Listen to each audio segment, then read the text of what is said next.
Welcome back to E life guys. इस video में हम बात करेंगे हमारे कंडीशनल कंट्रोल स्टेटमेंट्स के और बेसिकली हम शुरू करेंगे हमारे इफ़ स्टेटमेंट से। सो इफ़ बेसिकली हमारा क्या है? वेल, इफ़ हमारा एक कीवर्ड है।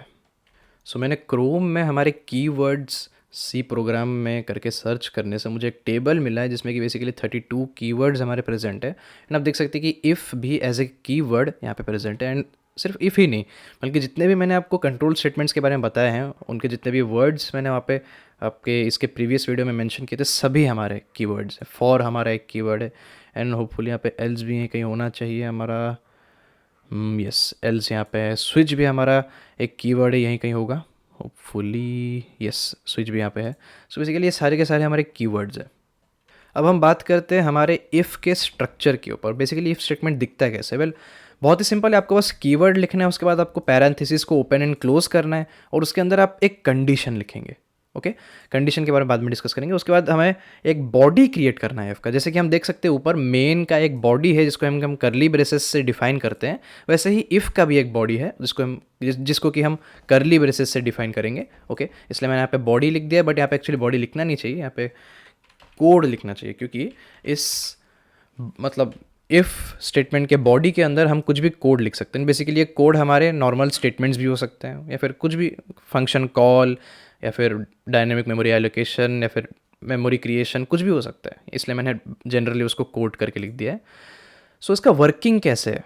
वेल, जो भी हमने कंडीशन यहाँ पे लिखा है, अगर हमारा ट्रू होता है देन हमारा जहाँ भी मतलब जितना भी हमने यहाँ पे कोड या फिर स्टेटमेंट्स लिखे हैं इसके बॉडी के अंदर, वो सभी हमारे एग्जीक्यूट होंगे। और अगर ये कंडीशन हमारा फॉल्स होता है, ओके, देन जो भी ये कोड है हमारा, ये कोई भी एग्जीक्यूट नहीं होगा एंड हम सिंपली इसको इग्नोर करके बाहर आ जाएंगे। ओके, सो कंडीशन कुछ भी हो सकता है हमारा। हम लॉजिकल ऑपरेटर्स भी यूज़ कर सकते हैं या फिर ट्रू वैल्यूज़ दे सकते हैं बाय हार्ड कोडिंग, या फिर हम रिलेशनल ऑपरेटर्स को यूज़ कर सकते हैं। बेसिकली कोई भी ऐसा एक फंक्शन करेंगे जिसमें कि हमको एक ट्रू या फिर एक फॉल्स वैल्यू मिलेगा। सो कुछ एग्जांपल्स के साथ अभी हम देखेंगे इसका working procedure. And actually examples देने से पहले मुझे लगता है कि ये बात आपके साथ शेयर करना बहुत ज़रूरी है। वेल, कर्ली ब्रेसेस के अंदर आप जो भी कोड, जितने भी स्टेटमेंट्स लिख दें, उससे कोई फ़र्क नहीं पड़ता है। ये पूरा का पूरा चीज़ हमारा इक्विवेलेंट होगा as one statement. Well, equivalent तो नहीं, इक्वल होगा। ओके, ये मैं क्यों दिया वो वाला सिंबल मुझे पता नहीं। This is equal to one statement only. And आप सोच रहे होंगे मैं अभी क्यों बता रहा हूँ ऐसे, मतलब हाईलाइट करके क्यों बताया मैंने? वेल, जब मैं आपको नेस्टिंग के बारे में बताऊंगा इफ़ स्टेटमेंट्स के अंदर, देन आपको बहुत ईजी होगा बेसिकली समझने में चीज़ों को, कि हम इसको वन स्टेटमेंट लेके चलेंगे तो फिर हमें मतलब क्या बेनिफिट होगा। सो आगे बढ़ते हैं अभी एग्जाम्पल्स की ओर। सो ये मैंने आपके सामने एक बहुत ही बेसिक एग्जाम्पल लेके आया है। एंड यहाँ पे भी देख सकते हैं ये एक सिक्वेंशियल कंट्रोल स्टेटमेंट है। ओके, क्योंकि हमारा जैसे ही प्रोग्राम कंपाइल होने शुरू करेगा एंड एग्जिट होने शुरू करेगा, ये सबसे पहला स्टेटमेंट है जो कि हमारा एज इट इज प्रिंट हो जाएगा। उसके बाद मैंने यहाँ पे एक conditional control statement if statement use किया। अब देख सकते हैं जो कंडीशन मैंने यहाँ पे अंदर दिया है वो मैंने डायरेक्टली ट्रू कंडीशन दे दिया। वन हमारा ट्रू वैल्यू है, सो मैंने यहाँ पे हार्ड कोडिंग किया है। ओके, सो मेरा प्रोग्राम में जब भी मैं इसको रन करूँगा, मेरा जो इफ़ के अंदर जो भी कोड है वो एग्जीक्यूट होगा ही होगा। सो इस एग्जाम्पल में मेरा आउटपुट जो है वो आएगा ए एज इट इज प्रिंट होगा। उसके बाद यहाँ पे कंडीशन ट्रू होने की वजह से मेरा ये स्टेटमेंट भी एग्जीक्यूट होगा और मुझे बी प्रिंट होगा। एंड देन मेरा सी भी मुझे प्रिंट हो जाएगा, क्योंकि ये इफ़ के अंदर तो है नहीं, ये हमारा एक नॉर्मल सीक्वेंशियल कंट्रोल स्टेटमेंट है। सो इसको रन करके देख लेते हैं।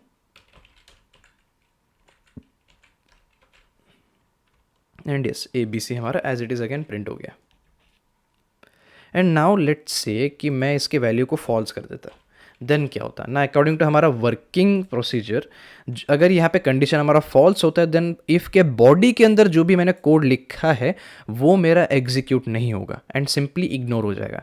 एंड हम बाहर जो भी है चीज़ें उनको प्रिंट करना शुरू कर देंगे। सो मेरा ए प्रिंट हो जाएगा एंड क्योंकि यहाँ पे फॉल्स हुआ है देन मैं इसको कंप्लीटली इग्नोर करूँगा एंड देन मेरे नॉर्मल सीक्वेंशियल कंट्रोल स्टेटमेंट्स को मैं वापस से प्रिंट करूँगा। सो मेरा ए एंड सी प्रिंट होना चाहिए बेसिकली। देख लेते हैं।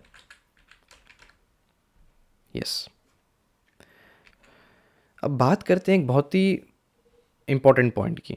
अनलाइक फंक्शंस, हमारे जो कंट्रोल स्टेटमेंट्स हैं, okay, well basically if statements तो प्रिसाइसली वो क्या करते हैं ना, अगर हम उनके बॉडी के अंदर एक स्टेटमेंट दे रहे हैं देन हमको ये करली ब्रेसेस देने की ज़रूरत नहीं है. सो बेसिकली होगा क्या है कि कंपाइलर जो है वो देखेगा कि इफ़ जो मैंने कीवर्ड लिखा है एंड कंडीशन दिया है उसके बाद जो भी स्टेटमेंट उसको दिखेगा, जो भी एक स्टेटमेंट उसको दिखेगा वो उसको बाय डिफ़ॉल्ट अपने आप से करली ब्रेसेस दे देगा. अब देख सकते हैं अभी मैंने करली ब्रेसेस इंट्रोड्यूस कर दिया. सो ये कंपाइलर हमें प्रोवाइड कर देगा अगर हम खुद से करली ब्रेसेस नहीं देंगे. सो एट सम पॉइंट ये हमारे लिए काम करेगा, बट लेट्स से कि मैं अपने इफ़ के बॉडी में बेसिकली चाहता था कि मैं एक और प्रिंट स्टेटमेंट दूं एंड लेट्स से वो होता हमारा डी. ओके, सो दो स्टेटमेंट्स होने की वजह से बेसिकली अभी हमें मैन्युअली करली ब्रेसेस देने पड़ेंगे. अगर लेट्स से मैं नहीं देता देन क्या होता ना, अब हमारे पास कितने स्टेटमेंट्स है इफ़ के नीचे? वेल बेसिकली 3 स्टेटमेंट्स है और उनमें से मैं कितने चाहता था कि मेरे इफ़ के कंडीशन के अंदर आए. मैं चाहता था कि ये दोनों मेरे इफ़ के कंडीशन के आए. बट अभी होगा क्या ना, कंपाइलर देखेगा कि डायरेक्टली नेक्स्ट जो भी स्टेटमेंट है सिर्फ उसी एक स्टेटमेंट को वो करली ब्रेसेस देगा. एंड ये जो मेरा ये जो प्रिंट ऑफ स्टेटमेंट है मेरा लाइन नंबर 8 में, ओके, वो अभी इफ़ के स्टेटमेंट का पार्ट नहीं है. वो एक नॉर्मल सिक्वेंशियल कंट्रोल स्टेटमेंट हो गया हमारे इस स्टेटमेंट एंड इस स्टेटमेंट के जैसे. ओके, सो ये बात आपके लिए ध्यान रखना बहुत ज़रूरी है कि अगर आप इफ़ के बॉडी के अंदर एक से ज़्यादा लाइन ऑफ कोड लिख रहे हैं देन आपको मैन्युअली करली ब्रेसेस देने पड़ेंगे. अगर आप नहीं लिख रहे देन वेल एंड गुड, आपको देने की ज़रूरत नहीं है. कंपाइलर आपके लिए करली ब्रेसेस प्रोवाइड कर देगा. सो अगर मैं इस कोड को रन करूंगा देन मैं देख सकता हूँ करेक्टली कि मेरा इफ़ के बाद जो मतलब डायरेक्टली नेक्स्ट स्टेटमेंट है वो है मेरा लाइन नंबर 7 में प्रिंट एफ बी. और क्योंकि ये कंडीशन फॉल्स है देन मेरा बी जो है वो एग्जीक्यूट होना नहीं चाहिए. एंड आप देख सकते हैं मैंने करली ब्रेसेस दिए नहीं है क्योंकि कंपाइलर इंटरनली करली ब्रेसेस मेरे लिए प्रोवाइड कर देगा. सो रन करते हैं इसको एंड होपफुली मेरा ए एंड सी आएगा एंड यस. एंड अगर मैं इस कंडीशन को ट्रू कर दूं, हार्ड कोडिंग करके 1 कर दूं, देन मेरा A B C again print हो जाएगा. So that's it.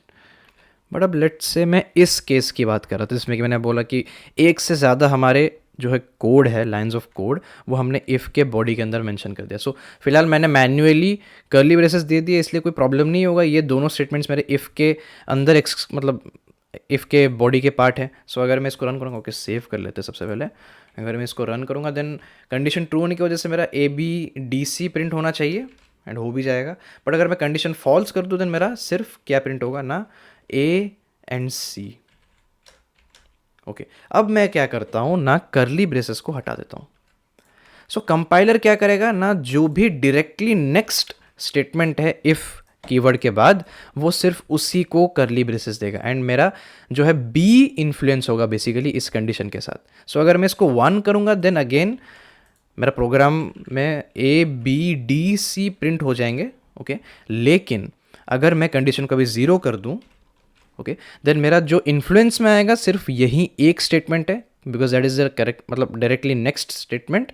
और डी क्योंकि इसके इन्फ्लुएंस में नहीं है, किसके इन्फ्लुएंस में ना, इफ़ के इन्फ्लुएंस में. सो मेरा डी अपने आप से आराम से प्रिंट हो जाएगा एंड सी भी उसके नीचे है तो एग्जैक्टली वो भी प्रिंट हो जाएगा. सो इस केस में जब मैं इसको रन करूँगा मेरा ए डी सी प्रिंट होना चाहिए एंड यस. सो प्लीज़ ध्यान दीजिएगा आप कितने लाइंस ऑफ कोड लिख रहे हैं एंड उस हिसाब से आप डिसाइड करिए कि आप कंपाइलर के हाथ में करली ब्रेसेस देना चाहते हैं या फिर खुद देना चाहते हैं. वेल इस केस में तो मुझे खुद देना चाहिए सो मैं दे दूंगा. ओके, अब बेसिकली एक बहुत ही ज़्यादा इंपॉर्टेंट डिस्कशन हम करने वाले हैं. बेसिकली आप नोटिस कर रहे होंगे कि मैंने जब इफ़ के एग्जांपल जैसे मैंने सेमी कॉलन यूज़ नहीं किया था. वेल बेसिकली सेमी कॉलन मैंने यहाँ पे लिख दिया है. लेट्स से मैं इफ़ के यहाँ पे सेमी कॉलन नहीं दे रहा था. वेल क्यों? क्योंकि बेसिकली एक सेमी कॉलन भी हमारा एक स्टेटमेंट है एंड यस अगर आप सिर्फ सेमी कॉलन लिखते हैं देन वो भी एक स्टेटमेंट है. और क्योंकि हमने इफ़ का बेसिक जो वर्किंग देख लिया है वो क्या करता है ना, उसके डायरेक्टली नेक्स्ट जो भी स्टेटमेंट है उसको एक करली ब्रेसेस दे देता है. सो होता क्या है कि इफ़ जो है हमारा इस सेमी कॉलन को, ओके, कंपाइलर जो है हमारा, इफ़ तो नहीं, कंपाइलर जो है इस सेमी कॉलन को करली ब्रेसेस दे देता है. ओके, एंड ये जो हमारा लेट्स से मैं बी को लाना चाहता था मेरे इफ़ के बॉडी के अंदर वो अभी आएगा नहीं. सो 0 मैंने यहाँ पे हार्ड कोड किया है, इसका मतलब मेरा फॉल्स है तो मेरा बी प्रिंट होना नहीं चाहिए था. लेकिन क्योंकि मैंने सेमी कॉलन दे दिया यहाँ पे, ओके, करली ब्रेसेस हटा देता हूँ, मेरा बी प्रिंट हो जाएगा. देख लीजिए. A B C. So that's why semicolon हमें जब इफ़ के हम पैरेंथेसिस के साइड में हम देने के सोचेंगे, हमें ये भी याद रखना पड़ेगा कि सेमी कॉलन एक स्टेटमेंट है एंड दैट्स वाई कंपाइलर जो है हमारा उसको कर्ली ब्रेसेस दे देगा। एंड दैट्स वाई इफ़ के स्टेटमेंट्स में आप सेमी कॉलन कभी यूज़ मत करिए। Okay, this is one case where we are not going to use semicolons. And basically actually हम इस पूरे चीज़ को एज ए स्टेटमेंट नोटिस करते हैं। मतलब जब मैं यहाँ पे कर्ली ब्रेसेस दे भी रहा था, हम नोटिस कर सकते हैं कि मतलब मैं बोल रहा था क्या कि हमारा इफ़ जो है ये पूरा का पूरा चीज़ as a whole one statement हो गया, तो फिर यहाँ पे एक सेमीकोलन देना चाहिए। अगर आप दे सकते हैं, कोई प्रॉब्लम है नहीं, लेकिन कंपाइलर आपके लिए वो सारा काम करे, then why will you do it. So ये हमारा एज ए होल एक स्टेटमेंट, इसके अंदर मैं अगर let's say multiple lines of code लिखता देन अगेन कोई प्रॉब्लम नहीं, ये पूरा का पूरा जो स्ट्रक्चर है ये मेरा इक्विवेलेंट टू वन स्टेटमेंट होगा।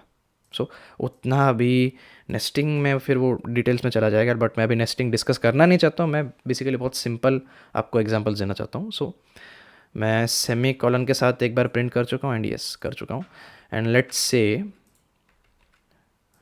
मैं यहाँ पे सेमी कॉलन दे के यहाँ पे ट्रू वैल्यू देता, वेल कोई फ़र्क पड़ता नहीं, क्योंकि बेसिकली मेरा जो इन्फ्लुएंस में आ रहा है अभी बी है नहीं, सिर्फ सेमी कॉलन आ जा रहा है। सो अगेन मेरा जो है ए बी सी ही प्रिंट होगा। सो ध्यान दीजिएगा गाइस कि आप सेमी कॉलन कभी भी इफ़ के कंडीशन के बाद नहीं देंगे। ओके, वरना आप जिन चीज़ों को भी अपने इफ़ के इन्फ्लुएंस में लाना चाहते थे वो आएंगे नहीं। एंड लेट्स से मैं एक और छोटा सा एग्जांपल लूँगा यहाँ पे। लेट्स से इस चीज़ को मैं कट करके यहाँ पे पेस्ट कर देता हूँ, उसके बाद एक और लाइन ऑफ कोड लिखूँगा एंड उसको मैं लेट्स से डी कर देता हूँ। ओके, सो अभी बेसिकली क्या हो रहा है ना, हमारा इफ़ जो है देखता है कि उसके राइट नेक्स्ट में एक सेमी कॉलन है जिसको कि एज ए स्टेटमेंट वो ट्रीट करेगा, एंड कंपाइलर क्या करेगा, इसको कर्ली ब्रेसेस दे देगा बाय डिफ़ॉल्ट। सो उसके बाद हम देखते हैं कि हमारे यहाँ पे बेसिकली एक ब्लॉक के अंदर हमने कोड लिखा है। सो ये जो ब्लॉक है ये इफ़ का ब्लॉक नहीं है, इफ़ का ब्लॉक यहाँ पे ही शुरू के ख़त्म हो चुका है। सो ये एक ब्लॉक के अंदर कोड है और ये ब्लॉक किसी भी कंडीशन के अंदर नहीं है कि नहीं।